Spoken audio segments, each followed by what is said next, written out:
Crazy ba ang mga spiritual awaken?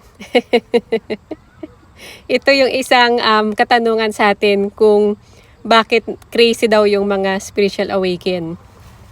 So ganito kasi yun. Actually, once na naka-experience ka ng spiritual awakening or tinatawag din ito na DNA activation or DNA awakening.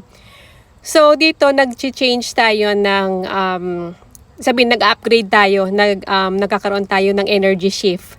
So meaning, kung dati ay nandoon tayo sa sinatawag na deep sleep or yung iba tinatawag nila na zombie state. Kumbaga ito yung nasa tulog ka pa sa katotohanan.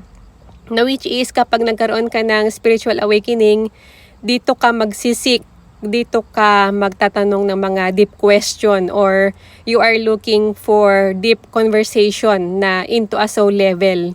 Not like pag nasa deep sleep pa tayo or hindi pa tayo nakaka-experience ng spiritual awakening, wala tayong pakialam. Kumbaga, go with the flow lang tayo kung ano yung nakikita natin sa paligid, sa social media. So, nakiki-ride on lang tayo. Pero kapag naka-experience ka ng spiritual awakening, dito ka magkakaroon ng, let's say, mag-iiba yung mindset mo, yung perception mo.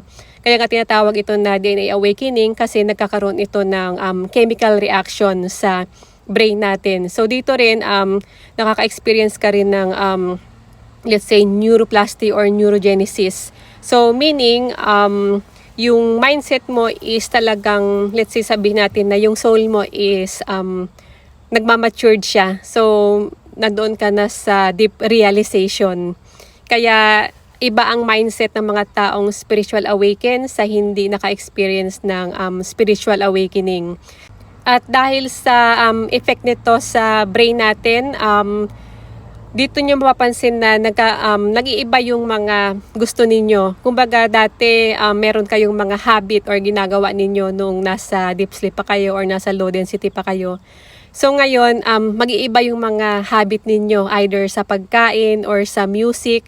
Kasi nga once na we change the frequency of our brain waves, so pati yung mga music na pinapakinggan natin is nag-iiba din. Nagiging aware na tayo doon sa mga pinapakinggan natin. Kung dati mahilig ka sa mga music na very emotional or yung mga mahilig tayo sa mga drama-drama. So once na nag-spiritual awaken ka, nawawala na yon kasi very sensitive ka na sa mga pinapakinggan mo. Very sensitive ka na sa sound, sa mga naririnig mo sa paligid, sa mga energy and vibration sa paligid mo. So, dito ka na nagsisimula na nagbabago din yung iyong perception at iyong mindset. At wala ka na ring